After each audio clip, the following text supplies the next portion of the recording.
بسم الله الرحمن الرحيم. Darussalam Mosque, Thorncliffe Park Drive, Toronto, Canada. Tuesday after second Taraweeh, 2nd of September 2008. All human beings will be back to the earth after death. Last day on the earth will be 50,000 years long. The bayan is presented by Hazrat Maulana Mufti Saeed Ahmed Palanpuri Sahib Damad Barakatuhu. Alhamdulillah.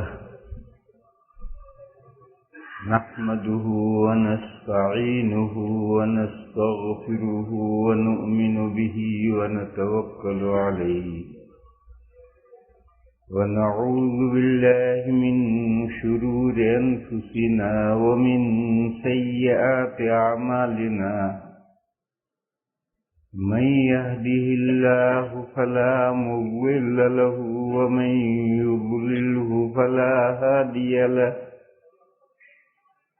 وأشهد أن لا إله إلا الله وحده لا شريك له وأشهد أن سيدنا ومولانا وحبيبنا وشفيعنا محمدا عبده ورسوله أرسله إلى الناس كافة بشيرا ونذيرا وداعيا إلى الله بإذنه وسراجا منيرا صلى الله تعالى عليه وعلى آله وصحبه وبارك وسلم تسليما كثيرا كثيرا. دیکھو بھئی، جو کل کا موضوع ہے، کل جو بات چل رہی تھی اسے عرض کروں آپ حضرات کی خدمت میں، لیکن اس سے پہلے ایک بات یہ عرض کرنے کو جی چاہتا ہے کہ یورپ میں اور امریکہ میں دینی مجلسوں میں بیٹھنے کا جو طریقہ ہے اس طریقے کے مطابق لوگ نہیں بیٹھتے، سب بکھرے ہوئے موتی ہیں. میری سمجھ میں نہیں آتا کہ ان کو دینی بات کیسے سناؤں. جن کو دینی مجلس میں کیسے بیٹھنا ہے وہ بیٹھنے کا طریقہ ہی جن کو نہیں معلوم، ان کو دین کی بات سنائیں کیسے؟ ایک شخص معذور ہے، وہ نماز بھی بیٹھ کر پڑھتا ہے، ٹھیک ہے، وہ جہاں چاہے بیٹھے، جس طرح بیٹھے، لیکن جو میرے جیسے توانا تنومند ہیں، میں انڈیا سے ٹورنٹو میں آپ کو دینی بات سنانے کے لیے آیا اور وہ حضرت دیوار کے پاس سے میرے پاس نہیں آ سکتے، تو میں ان کو کیا دینی بات سناؤں گا اور کیا فائدہ ہوگا؟ انہیں کوئی فائدہ نہیں ہوگا. سمجھ لو، اسے ہر چیز کے آداب ہیں. آپ نماز میں پوری بلڈنگ میں بکھرے کھڑے ہیں، دو یہاں دو یہاں دو وہاں دو یہاں، تو یہ جماعت ہوئی؟ جو جماعت کا ڈھونگ ہوا. بھائی جماعت سے نماز پڑھنے کا ایک طریقہ ہے، اس طریقے کے مطابق مل کر جم کر سب بنا کر کندھے سے کندھا لگا کر کھڑے ہو گے تو جماعت ہوگی، ورنہ جماعت نہیں کہلائے. یہ بہت ہی افسوس کی بات ہے. یورپ کا بھی حال یہی ہے، امریکہ کا بھی حال یہی ہے. بھائی میں نے مان لیا کہ تمہاری جیب گرم ہے، میں نے مان لیا، تو جیب کے گرم ہونے سے دل پر کیا اثر پڑتا ہے؟ اپنے دل کو کیوں خراب کرتے ہو؟ یہ جیب جو ہے یہ دل کے اوپر ہے، جب یہ گرم ہوتی ہے تو اندر دل خراب ہو جاتا ہے. میرے بھائیو، اسے سمجھو، اس حقیقت کو سمجھو. یہ جیب تم بناتے ہو، دل کے اوپر بناتے ہو، اور اس میں جب پیسہ آتا ہے اور یہ گرم ہوتا ہے تو تمہارا دل اندر سے خراب ہو جاتا ہے. میرے بھائیو، بیچ میں 3 پرت ہیں. ایک کپڑے کی پرت ہے، ایک بنی کرتے کی پرت ہے، ایک بنیان کی پرت ہے، ایک چمڑے کی اور گوشت کی پرت ہے. اتنا پیسے کا اثر دل میں کیوں گھسنے دیتے ہو؟ کیا ہے، ہم تو مالدار، ہم جہاں بیٹھے ہیں. کیا بات ہوئی؟ ابھی تم مالدار ہو، اللہ تمہارے مال میں برکت فرمائے، خوب تمہارا مال بڑھے، گھر ہو، لیکن اپنے دل کو مت خراب کرو، دل کو دل رکھو، دین کا جو قدر کرنی چاہیے اس قدر کے مطابق میرے بھائیوں بیٹھو گے تو کچھ ملے گا، ورنہ کچھ نہیں ملے گا۔ یہ جو میں بات کہہ رہا ہوں، یہ بات کہنا بھی آپ لوگوں سے سارے کے بس میں نہیں ہے. یہ جو میں بات کہہ رہا ہوں آپ حضرات سے، یہ بات بھی آپ حضرات سے ہر آدمی نہیں کہہ سکتا، تمہارے پیسے سے ڈرتا ہے. اس لیے میں کھری کھری کہہ رہا ہوں، تمہیں چاہے کھوٹی لگے تو بھی کہہ رہا ہوں، اچھی لگے تو بھی کہہ رہا ہوں. کوئی تو کہنے والا ملنا چاہیے جو کہے. اس لیے اگر میری اس بات سے آپ ناراض ہوں گے تو میری بلا سے مجھے کوئی فکر نہیں. اگر میری اس بات سے آپ حضرات ناراض ہوں گے میری بلا سے، میرا کیا بگڑے گا؟ کل نہیں آؤ گے، کس کا نقصان ہوگا؟ تمہارا ہی نقصان ہوگا، میرا کیا نقصان ہوگا؟ مگر جو بات عرض کرتا ہوں اسے دل کے کان سے سنو، دماغ سے سوچو، صحیح ہو قبول کرو، صحیح نہ ہو تو دیوار کے لیے پھینک دو. لیکن صحیح بات ہو اسے قبول کرنا چاہیے. اگر قبول نہ کیا جائے تو فائدہ کیا؟ بات یہ چل رہی تھی کہ تمام انسان عہد الست میں پیدا ہو چکے ہیں. عہد الست کس کو کہتے ہیں؟ وہی آدم علیہ السلام کو پیدا کرنے کے بعد جو ان کی ساری اولاد نکالی گئی تھی اور اللہ نے اپنی پہچان کروائی تھی اور پھر امتحان لیا تھا، الستو بربکم، کیا نہیں ہوں میں تمہارا پروردگار؟ اسی کا نام ہے عہد الست. جب اللہ نے پوچھا تھا انسانوں سے کیا میں تمہارا پروردگار نہیں ہوں، وہ جو زمانہ ہے اس زمانے میں سارے انسان پیدا ہو گئے. پھر وہ سب انسان عالم ارواح، روحوں کی دنیا وہاں رکھے گئی ہیں، سب روحیں وہاں رکھی گئی. پھر جب وہاں سے اس دنیا میں آنے کا وقت ہوتا ہے تو پہلے اس زمین سے انسان کی باڈی بنتی. یہ باڈی جانتے ہو کیا ہے؟ یہ کار ہے جس میں کار والا بیٹھ کر سفر کرتا ہے. آپ کی کار ہوتی ہے، اس کار میں آپ بیٹھ کر کے ڈرائیو بن کے ادھر جاتے ہیں ادھر جاتے ہیں، دنیا بھر میں گھومتے ہیں. تو آپ اور ہیں، کار اور ہے. تو یہ آپ کے لیے کار تیار کیا؟ آپ تو وہ ہیں جو وہاں عالم ارواح میں ہیں اور جنہوں نے اللہ کے سوال کا جواب دیا ہے بلا کیوں نہیں، آپ ہی ہمارے پروردگار ہیں. آپ وہ ہیں، روح وہ ہے آپ کی. اس دنیا میں آئیں گے تو دنیا میں کار چاہیے آپ کو جس میں آپ بیٹھ کر کے پوری زندگی گھومیں گے پھریں گے. یہ کار ماں کے پیٹ میں تیار ہوتی ہے مٹی سے. ہر انسان کو اللہ نے مٹی سے بنایا ہے، یعنی اس کے جسم کو مٹی سے بنایا ہے. کہاں وہ کار تیار ہوتی ہے؟ دو دنیاؤں کے بیچ میں. یہ جو ہماری دنیا جس میں ہم اس وقت بیٹھے ہوئے ہیں یہ عالم اجساد ہے، ورلڈ آف باڈی. وہ تھا ورلڈ آف اسپرٹ. اس کے بیچ میں وہ بیچ کی جو ہوتا ہے اس کے لیے عربی میں لفظ ہے برزخ. اور اسی برزخ لفظ کا انگریزی بنا ہے بیریئر. دیکھو انگریزی زبان جو ہے وہ چندے کی زبان ہے.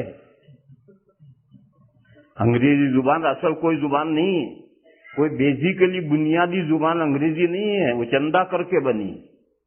جیسے اردو زبان کوئی زبان نہیں، وہ بھی چندے کی زبان ہے. اس میں اتنے فیصد فارسی کے لفظ ہوں گے، اتنے فیصد سنسکرت کے لفظ ہوں گے، اتنے فیصد عربی کے لفظ ہوں گے. یوں سب مختلف زبانوں کا چندہ کر کے اردو وجود میں آئی ہے. اردو کوئی زبان نہیں ہے. اسی طرح سے انگریزی کوئی زبان نہیں. وہ مختلف زبانوں کے الفاظ اکٹھا ہو کر ایک نئی زبان وجود میں آئی. اور انگریزی ڈکشنری میں ہر ورڈ کے سامنے لکھا ہے کہ یہ لفظ کون سی زبان کا ہے، کون سی زبان میں سے آیا ہے. عربی کے بہت لفظ ہیں، انگریزی میں عربی کے بہت لفظ ہیں. زمین کو کیا کہتے ہیں آپ؟ ارتھ. یہ عربی لفظ ہے. عربی لفظ ارضن، وہی ارضن یہی ارتھ بنا ہے. پروناؤنسیشن بدلا اس کا، ایک زبان سے لفظ دوسری زبان میں جاتا ہے تو پروناؤنسیشن بدلتا ہے.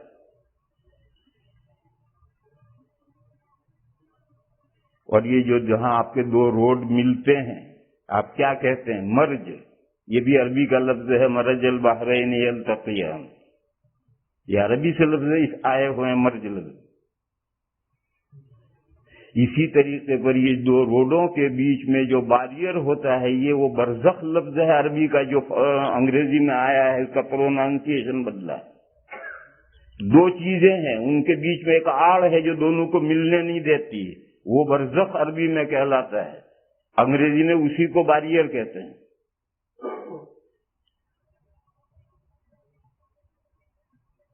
ایک شخص تھا، اس نے کہا انگریزی میں اردو ہمارا بھی حصہ ہے، اردو بھی انگریزی میں ہے، اردو کے الفاظ بھی انگریزی میں ہیں. لوگوں نے پوچھا کیسے؟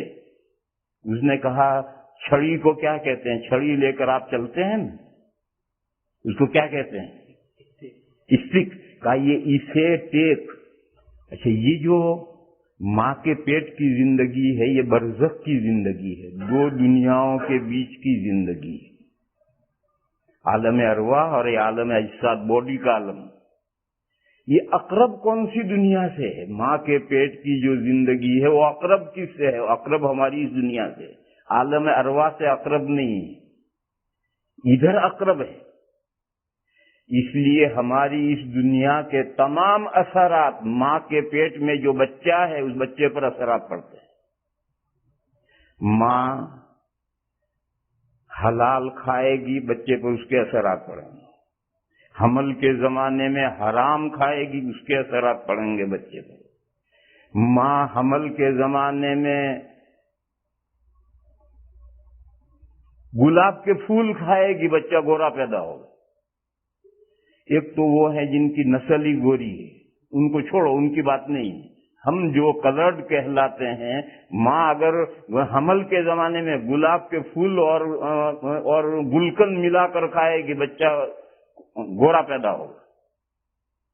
ماں اگر خوبصورت کپڑے پہنے گی بچہ خوبصورت پیدا ہوگا. ماں اگر کالے کپڑے پہنتی رہے گی بچہ کالا پیدا ہوگا.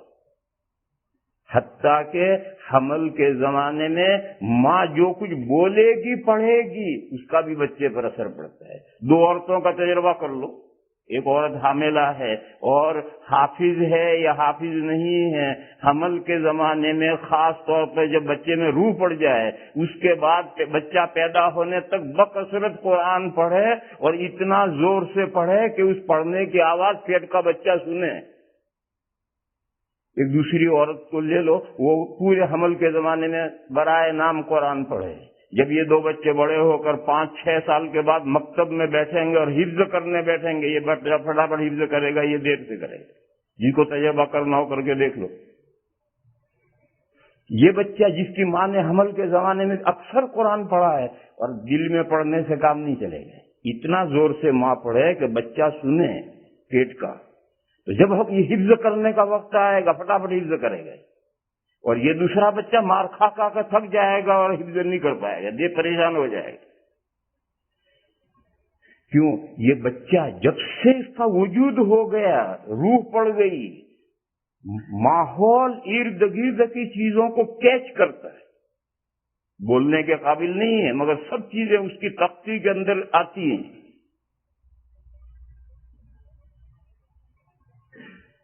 بچہ پیدا ہو کر 2 سال کے بعد کون سی زبان بولتا ہے؟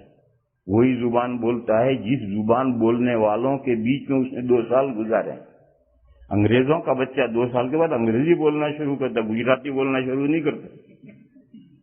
اور گجراتیوں کا بچہ 2 سال کے بعد گجراتی بولنا شروع کرتا، عربی بولنا شروع نہیں کرتا. کیوں؟ اس کا جو دماغ کی تختی ہے اس میں جو چاروں طرف الفاظ بولے جا رہے ہیں وہ کیچ ہوتے ہیں.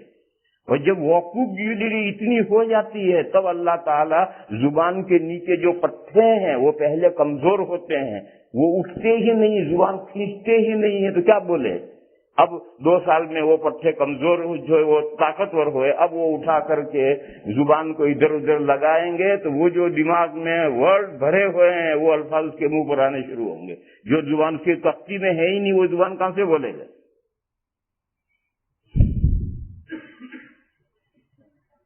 1.5 سال اور 2 سال کے درمیان میں بچے کو بولنا چاہیے. 1.5 سال اور 2 سال کے بیچ میں بچے کو بولنا چاہیے. اور اگر 2 سال ہو گئے اور بچہ بولنا شروع نہیں کرتا ہے یا کافی الفاظ نہیں بولتا ہے، اس کا مطلب اس کی زبان کے نیچے کے پٹھے کمزور ہیں. وہ پٹھے نہیں ہیں، الو کے پٹھے ہیں. لہذا اس کا علاج یہ ہے کہ ایک بادام بھگا دو، ایک دانہ فقط، ایک بادام بھگا دو. جب وہ گرم پانی میں بھگاؤ، جب وہ اس پر سے گرمی چھلکا اتر جائے تو اسے پتھر پر گھسو، اور ایک بادام میں 1 پاؤ سیاہ مرچ کا ایک دانہ، اس کا 4 حصے کر کے 1/4 وہ اس کے اندر گھسو انگلی سے، وہ سیاہ مرچ بھی گھسو. ایک بادام گھسو اور اس میں 1 پاؤ سیاہ مرچ کے ایک دانے کا پاؤ حصہ گھسو، اور گھس کر کے یہ رکھو. اور بچہ جب بھی سوئے اس میں سے تھوڑا سا لے کر اس کی زبان کے نیچے لگا دو. پھر اٹھے گا، پھر دوبارہ جب سوئے گا پھر تھوڑا سا اس میں سے لگا دو، پھر اٹھے گا، پھر سوئے گا. 4-5 مرتبہ 24 گھنٹے میں وہ ایک بادام جو آپ نے پیسی ہے اس میں سے تھوڑا تھوڑا لے کر اس کی زبان کے نیچے لگا دینا ہے. بس یہ اس کا علاج ہے. یہ اس کے پٹھوں کو مضبوط کرے گا اور بچہ بولنا شروع کرے گا.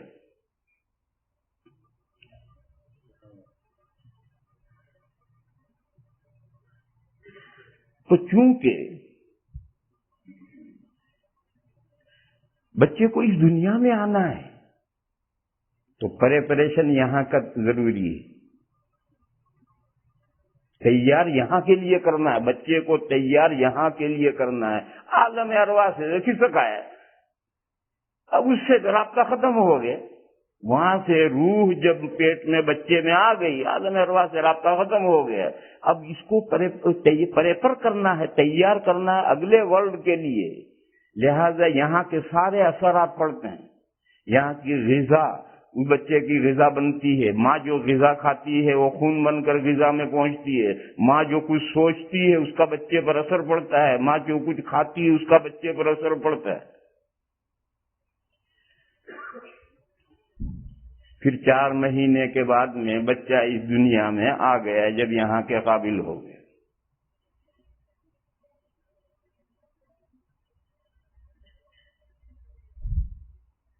دیکھو پہلے اب ایسا تو ہوتا ہے کہ 9 مہینے سے پہلے بچہ پیدا ہو جائے، 8 مہینے میں پیدا ہو جائے، 7 مہینے میں پیدا ہو جائے، ایسا ہوتا ہے.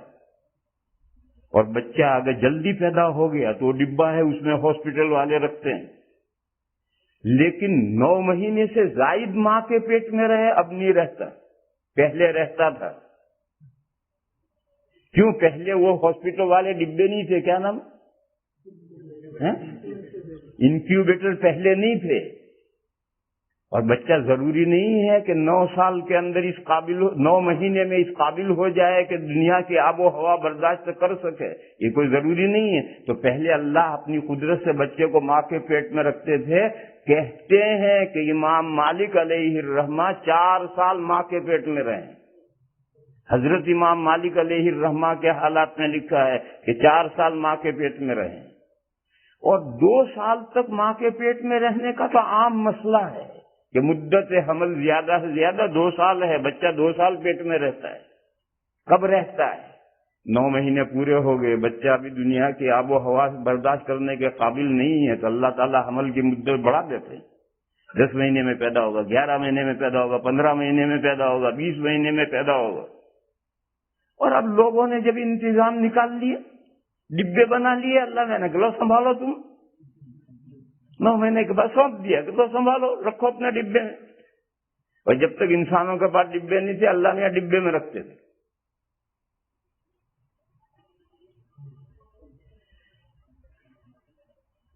پھر بچہ دنیا میں آتا ہے تو تدریجی طور پر بچہ ہوتا ہے، پھر کھڑا ہو کر چلتا ہے، پھر جوان بنتا ہے، پھر ادھیڑ بنتا ہے، پھر بوڑھا بنتا ہے، پھر سگنل ڈاؤن ہوتا ہے. اور جیسا ناتواں پیدا ہوا تھا ایسا ہی ناتواں ہو جاتا ہے. یہ تو اللہ کا شکر ہے کہ اللہ بہت سے بندوں کو ایسی نکمی عمر تک پہنچنے سے پہلے ہی اٹھا لیتے ہیں، یہ اللہ کا کرم ہے۔ لیکن بعض بندوں کو اللہ تعالیٰ نکمی عمر تک پہنچا دیتے ہیں، اتنی نکمی عمر جتنی بچے کا محتاج ہوتا ہے اتنا محتاج ہو کر رہ جاتا ہے، اتنی عمر تک پہنچا دیتے ہیں۔ پھر کیا ہوتا ہے؟ پھر یہ روح جو اصل انسان تھا، جو عالم عہد الست میں پیدا ہوا تھا، جو وہاں سے باڈی میں منتقل ہوا اور پوری باڈی بڑھتی رہی، انسان نہیں بڑھا۔ جب بچہ پیدا ہوا آپ نے نام رکھا عبد الرحمن، یہی عبد الرحمن ہے۔ 7 سال کے بعد جب پٹھا ہو گیا، جوانی سے پہلے پٹھا ہوتا ہے، اب بھی عبد الرحمن ہے۔ پھر جوان ہو گئے تو بھی عبد الرحمن ہے، پھر ادھیڑ ہو گئے تو بھی عبد الرحمن ہے، بوڑھا ہو گیا تو بھی عبد الرحمن ہے۔ معلوم عبد الرحمن ہے۔ اور یہ بڑھا کون؟ عبد الرحمن کا بدن بڑھا۔ عبد الرحمن تو وہی عبد الرحمن ہے، اس کا بدن بڑھتا چلا گیا۔ پھر جب ایک وقت آتا ہے تو روح بدن میں سے جیسے فرشتے نے لا کر ڈالی تھی، فرشتہ آتا ہے اور بدن میں سے روح نکال کر لے جاتا ہے۔ ماں کے پیٹ میں حدیث میں کہ فرشتہ عالم ارواح سے روح لا کر باڈی میں پھونکتا ہے، ڈالتا ہے۔ جب وہ وقت پورا ہو جاتا ہے تو فرشتہ ہی پھر آتا ہے اور آ کر کے اس باڈی میں سے لے جاتا ہے۔ دیکھو ایسا فرشتہ ایک نہیں ہے، بے شمار فرشتے، اور جو فرشتہ باڈی میں سے روح نکالنے کے لیے آتا ہے وہ ملک الموت کہلاتا ہے، موت کا فرشتہ۔ لوگ یہ سمجھتے ہیں کہ موت کا فرشتہ ایک ہے، ایک نہیں ہے، بہت بڑے جو موت کے فرشتے ہیں۔ حضرت عزازیل علیہ السلام وہ ہیں، بہت بڑے موت کے فرشتے ہیں، لیکن وہ اکیلے ساری روحیں وہ وصول نہیں کرتے ہیں، ان کے ماتحت بے شمار فرشتے کام کرتے ہیں، وہ سب ملک الموت ہیں، موت کا فرشتہ۔ ملک الموت کا معنی موت کا فرشتہ ہے، جو آ کر روح نکل جائے وہ موت کا فرشتہ ہے۔ ایسا ہی ایک مسئلہ دوسرا ہے، شیطان۔ شیطان میرے بھائیوں ایک نہیں ہے، شیطان بھی بے شمار ہیں، اور وہ شیطان بڑا خبیث جس نے آدم علیہ السلام کو سجدہ کرنے سے انکار کیا تھا، جس کا نام عزازیل ہے، وہ شیطان اکبر ہے، سب کا گرو گھنٹال ہے۔ باقی شیطان اس کے ماتحت شیطان بے حساب بے حصے ہیں، اور صرف شیطان جنات ہی میں نہیں ہوتے ہیں، شیطان انسانوں میں بھی ہوتے ہیں۔ قرآن کریم میں ہے شیاطین الانس والجن یوحی بعضهم الی بعض زخرف القول غرورا۔ تو شیاطین انسانوں میں بھی ہوتے ہیں، جنات میں بھی شیاطین ہیں، اور وہ جو شیطان اکبر ہے وہ جنات میں ہے۔ ایک سوال کا جواب سناؤ۔ بدعتی جو سید الاولین والآخرین صلی اللہ تعالی علیہ وسلم کو عالم الغیب مانتے ہیں کہ سب چیزیں حضور کو اللہ نے بتا دی، اللہ نے بتا دی، سب باتیں، جتنی باتیں اللہ کو معلوم ہیں اللہ نے وہ سب باتیں حضور کو بتا دی۔ پھر بدعتی پوچھتے ہیں ہم سے، امریکہ میں جو برائیاں ہو رہی شیطان جانتا ہے نہیں؟ جانتا ہے۔ افریقہ میں جو ہو رہی ہیں وہ جی جانتا ہے، ایشیا میں جو ہو رہی ہیں جی جانتا ہے، چائنا میں جو ہو رہی وہ جانتا ہے۔ یہ دیوبندی عجیب و غریب ہے کہ شیطان کا علم حضور کے علم سے زیادہ مانتے ہیں، کہ ساری دنیا میں جو کچھ برائیاں ہوتی شیطان کو تو سب پتا ہے، اور کہتے ہیں حضور نہیں جانتے۔ یہ ایک سوال ہے ان کا، اس کا جواب سنا ہوں تمہیں۔ وہ ہم سے ایک سوال کرتے ہیں، پوچھیں گے امریکہ میں جو برائیاں ہو رہی شیطان کو معلوم ہے نہیں؟ شیطان وہاں ٹانگ اڑاتا ہے نہیں اڑاتا؟ اڑاتا ہے۔ افریقہ میں جی، ایشیا میں جی، چائنا میں جی، روسیا میں جی، سب جگہ شیطان کو سب معلوم ہے، سب جگہ ٹانگ اڑا سکتا ہے۔ اور جب ان سے کہیں کہ حضور حاضر ناظر ہیں، سب باتیں جانتے ہیں، تو یہ دیوبندی انکار کرتے ہیں، اللہ کے علاوہ حاضر ناظر کوئی نہیں۔ شیطان کو تو حاضر ناظر مانتے ہیں اور حضور کو ماننے کے لیے تیار نہیں. اس کا جواب یہ ہے کہ امریکہ کا شیطان اور ہے، افریقہ کا دوسرا ہے، چائنا کا اور ہے، ایشیا کا اور ہے، اور امریکہ کے ہر فرد کے ساتھ لگا ہوا شیطان الگ ہے. افریقہ کے ہر فرد کے ساتھ لگا ہوا شیطان الگ ہے. اور یہ ساری باتیں جو شیطان جس کے ساتھ لگا ہوا ہے وہی جانتا ہے. وہ جو شیطان اکبر ہے، ان کا گرو گھنٹال ہے، وہ سب نہیں جانتا. دلیل وہ حدیث شریف یاد کرو کہ شیطان اپنی کانفرنس بلاتا ہے اور پانی پر تخت بچھاتا ہے. پانی پر تخت بچھاتا ہے کا مطلب یہ ہے کہ وہ شیاطین اتنے ہیں کہ خشکی میں ان کے گیدرنگ کی کوئی جگہ نہیں. سمندر سارا خالی پڑا ہے تو وہ سمندر پر تخت بچھا کر اپنی جلسہ بلاتا ہے، کانفرنس بلاتا ہے، پھر رپورٹیں لیتا ہے. یہاں تو کیا کر کے آیا؟ تو سناتا ہے میں نے یہ کیا یہ کیا. تو کہتا ہے ہٹ کچھ نہیں کیا تو نے. دوسرے کو بلاتا ہے، تیسرے کو بلاتا ہے، سب سے رپورٹیں لیتا ہے، یہاں تک کہ ایک کو بلا کر پوچھتا تو نے کیا کیا؟ تو اس نے کہا میں ایک کپل کے ساتھ لگا رہا اور ان کے درمیان میں لڑائی کروائی اور طلاق کی نوبت آئی اور طلاق دلوائی، وہاں تک میں نے پیچھا نہیں چھوڑا. تو شیطان اسے گلے لگاتا کہ ہاں پٹھے تو نے بہت اچھا کام کیا. یہ سب روایت سنی نہیں سنی کہیں؟ یہ روایت تو سنی ہوگی، مشہور روایت ہے. اس سے معلوم ہوا کہ وہ شیطان اکبر جو گرو گھنٹال ہے اسے کچھ نہیں معلوم، وہ تو رپورٹیں لیتا ہے سب سے. جب رپورٹیں لیتا ہے تب اسے پتا چلتا ہے. اور شیطان جانتا ہے کا مطلب یہ کہ امریکہ میں جس پرسن کے ساتھ جو شیطان ان کی اتھارٹی نے لگا رکھا ہے وہ جانتا ہے. وہ تو جانتے ہیں حکومت بھی CID لگاتی ہے، تو جو CID جس کے ساتھ لگائے گی وہ CID کا آدمی تو اس کے احوال جانے گا.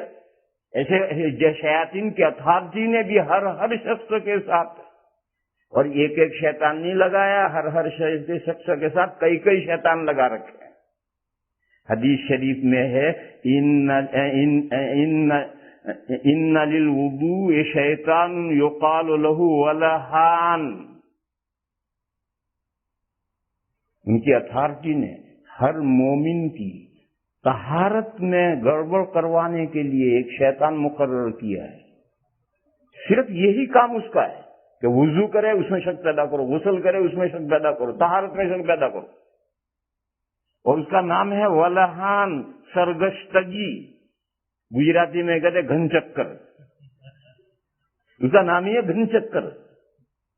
وہ ہر مومن کے ساتھ لگا رہتا ہے. اور کیا کام کرتا ہے؟ جہاں وہ پاکی کرے گا، وضو کرے گا، گڑبڑ کرے گا. طہارت غسل کرے گڑبڑ کرے گا، وضو میں طہارت میں شک پیدا کرے.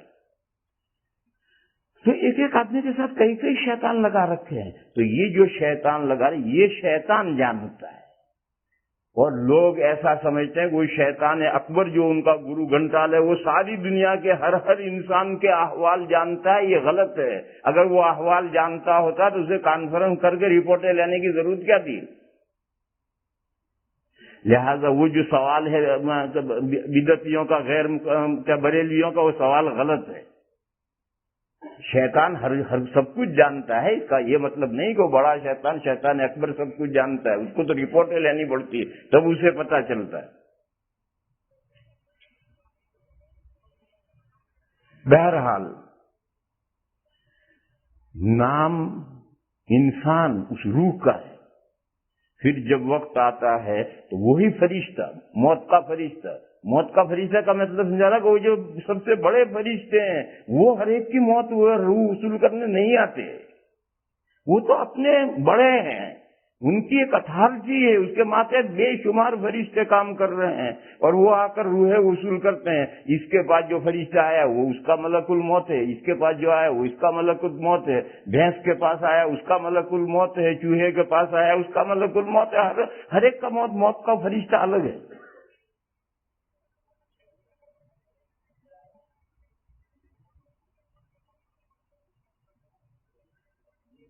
لطیفہ، ابھی تم بکرا ذبح کرو گے تو جلدی مر جائے گا. بقرعید کے دنوں میں جلدی نہیں مرے گا. تجربہ کرو، ابھی بکرا ذبح کرو، 1 منٹ میں 2 منٹ مر جائے گا، اور بقرعید میں ذبح کرو 15 منٹ ہوئے مرتا ہی نہیں. کیوں؟ وہ فرشتے کم پڑے، وہ لائن میں ہیں.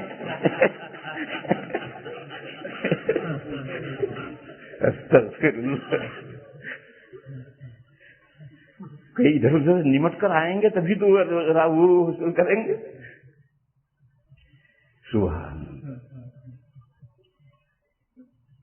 دوسرا لطیفہ، بکرا کسائی ذبح کرے گا جلدی مر جائے گا، اور ہم ذبح کریں گے جلدی نہیں مرے گا. کیوں؟ کسائیوں کا فرشتوں سے کانٹریکٹ ہے، تو جلدی آ جاتے.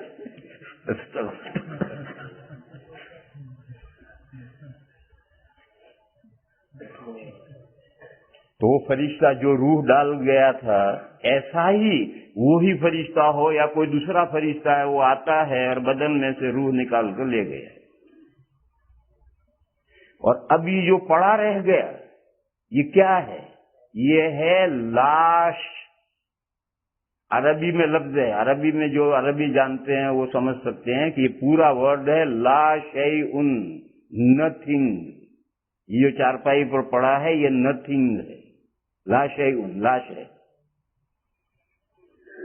اور عبد الرحمن یہ تو گزری گیا، گجراتی میں کہتے گزری گیا. یہ جانتے ہو یہ کیا لفظ ہے؟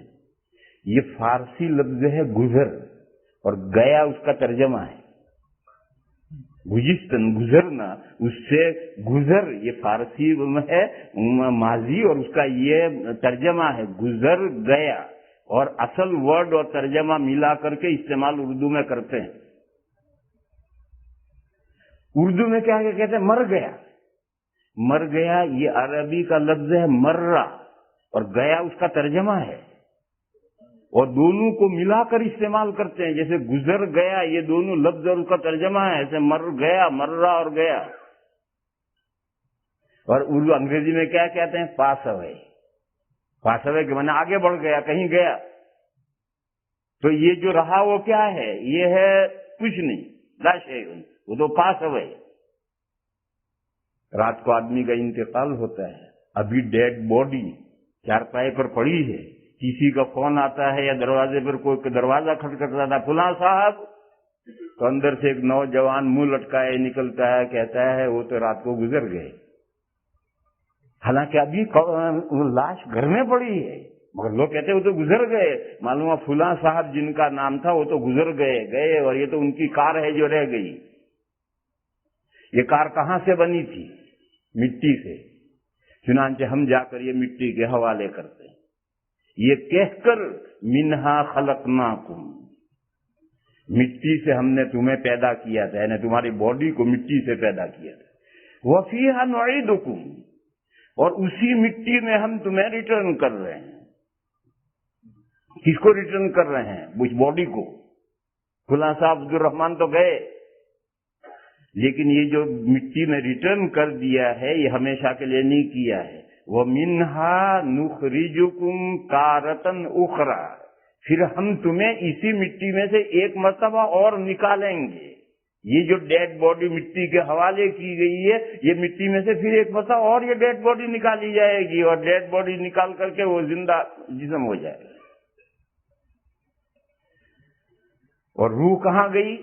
ادھر بھی ایک عالم ارواح ہے، ادھر گئی. جیسا ایک عالم ارواح وہاں تھا، ایسا ایک عالم ارواح یہاں ہے، یہ ادھر گئی. اس عالم ارواح میں نہیں گئی، وہ تو عالم ارواح پیچھے گیا. ایک آگے عالم ارواح ہے، روح وہاں گئی اور باڈی مٹی کے حوالے کر دی گئی، اس لیے کہ وہ مٹی سے بنائی گئی تھی.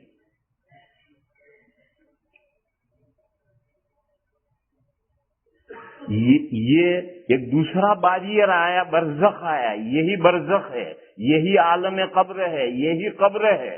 اور یہ ہماری دس ورلڈ اور دیٹ ورلڈ کے بیچ کا باریئر ہے. اور یہ باریئر یہ بھی اسی دنیا کا سمپلیمنٹری ہے، آخرت کا نہیں ہے. وہ جو ماں کے پیٹ کا جو برزخ تھا وہ بھی دنیا کا تھا. کیوں؟ بچے کو دنیا میں لانا ہے. اور یہ اسی دنیا کا حصہ کیوں ہے؟ اس لیے کہ اس باریئر میں سے، اس برزخ میں سے پھر قیامت کے دن لوٹ کر ہمیں اسی دنیا میں پھر آنا ہے۔ عربی میں اس کو کیا کہتے ہیں؟ عربی میں اس کو کہتے ہیں معاد، اور معاد عربی لفظ ہے، اردو میں اس کے معنی ہے ریوس۔ تو ہم یہ جو آگے بڑھ گئے ہیں، عالم قبر میں پہنچ گئے، وہاں سے ہمیں پھر ریوس آنا ہے، اسی دنیا میں ریوس آنا ہے، اور پھر اسی دنیا میں قیامت قائم ہوگی۔ اسی دنیا کا جو یہ چکر چل رہا ہے، ڈے اینڈ نائٹ، شب و روز جو چل رہے ہیں، یہ شب و روز کا سلسلہ رکے گا، اور اس دنیا کا جو لاسٹ ڈے آئے گا وہ 50,000 ایئر کا آئے گا۔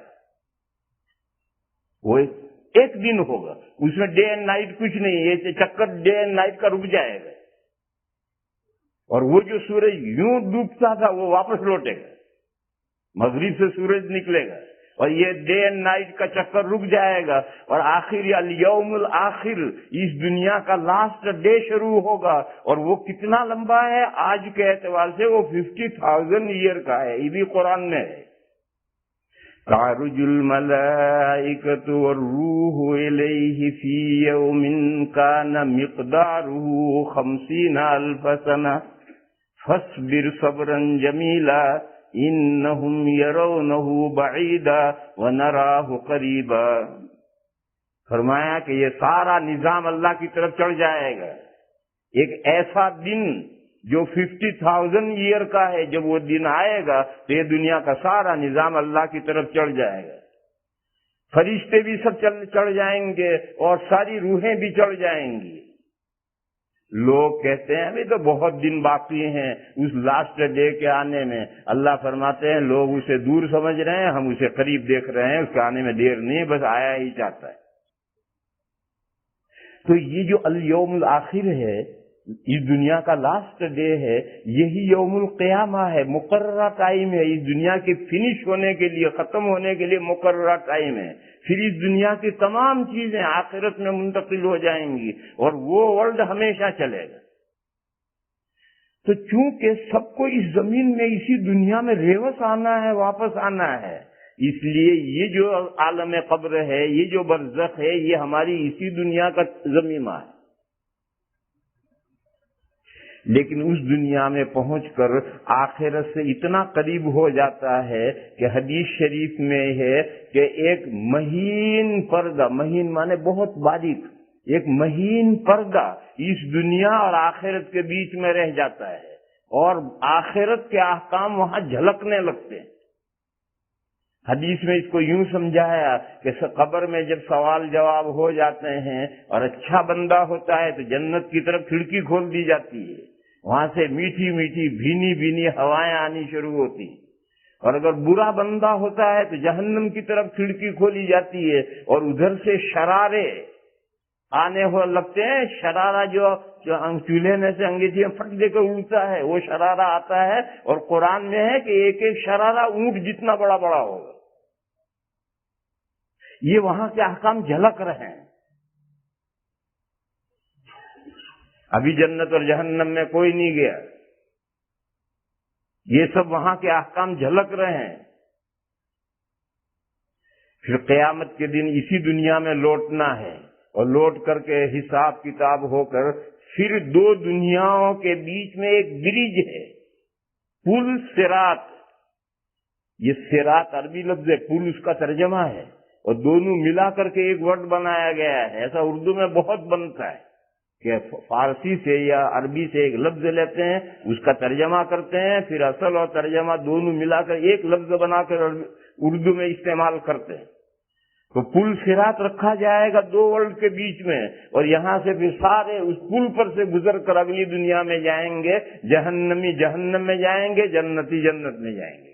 جب سارا یہاں سے وہاں منتقل ہو گئے اور یہ ورلڈ خالی ہو گیا تو الیوم الآخر، لاسٹ ڈے ختم ہو گیا، اور یہ دنیا فنش، اور وہ دنیا اب ہمیشہ چلتی رہے گی۔ یہ سب حساب کتاب اس زمین پر اسی دنیا میں کیوں ہونا ہے؟ ہمارے یہاں اردو میں ایک مثل ہے، قصے زمیں برسرے زمیں، پتہ نہیں انگریزی میں کیا کہتے ہیں،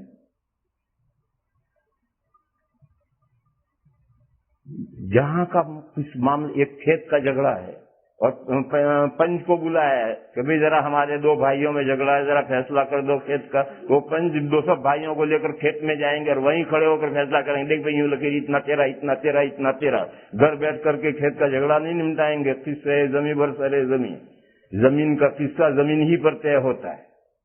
تو انسان نے اچھے برے عمل یہاں کیے ہیں، لہذا اس کے فیصلے اسی زمین پر ہونے ہیں.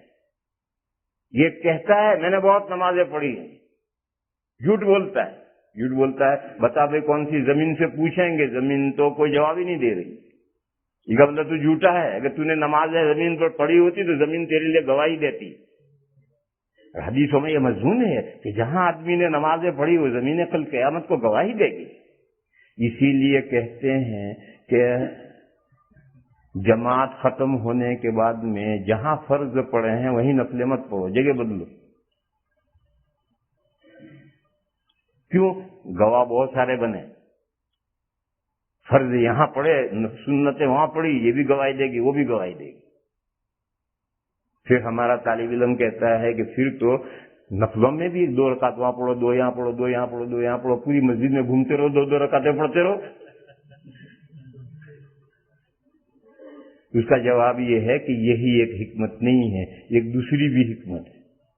وہ دوسری حکمت یہ ہے کہ اگر جہاں فرض پڑے گئے ہیں سب لوگ وہیں سنتیں شروع کریں گے تو آنے والے کو دھوکہ ہوگا. وہ یہ سمجھے گا جماعت ہو رہی، وہ آ کر کے اقتدا کرے گا. اور جب لوگ بکھر گئے تو آنے والا فوراً سمجھ جائے گا کہ جماعت ختم ہو گئی. یہ بھی حکمت ہے کہ جہاں فرض پڑے وہاں نفلیں مت پڑھو، وہاں سے ہٹ کر سنتیں پڑھو تاکہ آنے والے کو دھوکہ نہ ہو اور وہ آ کر جماعت میں اقتدا کر کے شامل نہ ہو جائے. وہ بھی ایک حکمت ہے، یہ بھی ایک حکمت ہے. یہ حکمت نفلوں میں نہیں پائی جاتی کہ 2 رکعتیں وہاں پڑھی نفل کی، پھر ہٹ کر 2 یہاں پڑھی، 2 یہاں پڑھی، 2 یہاں پڑھی. یہاں وہ حکمت نہیں پائی جاتی.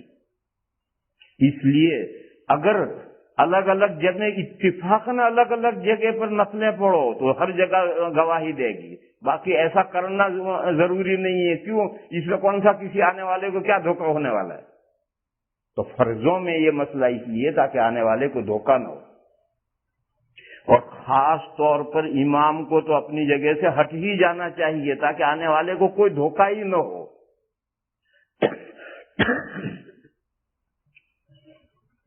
غرض یہ مضامین احادیث شریفہ میں آئے کہ زمین کے یہ خطے جہاں برائیاں کی ہیں وہ گواہی دیں گے، جہاں اچھائیاں کی ہیں وہ گواہی دیں گے. اب اگر یہ حساب کتاب کسی دوسری دنیا میں ہوگا تو گواہ تو یہاں رہ گئے اور حساب کتاب وہاں ہو رہا ہے. اس لیے عالم قبر میں جانے کے بعد قیامت کے دن سب کو پھر ریورس آنا ہے یہاں اور یہاں حساب ہونا ہے، کیونکہ سارے وٹنس یہاں ہیں اور وٹنس کے بغیر کیا حساب فیصلے ہوں گے. وٹنس تو چاہیے فیصلے میں. اور اگر جہاں تک پہنچے وہاں سے اگلی دنیا میں منتقل کر دیا اور وہاں پھر فیصلے ہوں گے تو وٹنس کے بغیر کیسے فیصلے ہوں گے. تو ماں کے پیٹ کی زندگی اس دنیا کا حصہ ہے کیونکہ اس کو یہاں آنا ہے، اور قبر کی زندگی وہ بھی اسی دنیا کا حصہ ہے کیونکہ قبر سے پھر واپس یہیں آنا ہے اور یہاں آ کر سب حساب و کتاب ہونا ہے. لیکن جب تک قبر کی زندگی میں رہتا ہے آخرت سے کانٹیکٹ ہو جاتا ہے، اتنا قریب ہو جاتا ہے کہ حدیث میں فرمایا گیا کہ بیچ میں ایک پردہ رہ جاتا ہے مہین باریک، اور وہاں کے احکام یہاں جھلکتے ہیں اور جنت کی طرف اور جہنم کی طرف کھڑکیاں کھل جاتی ہیں. اتنا قریب چلا گیا.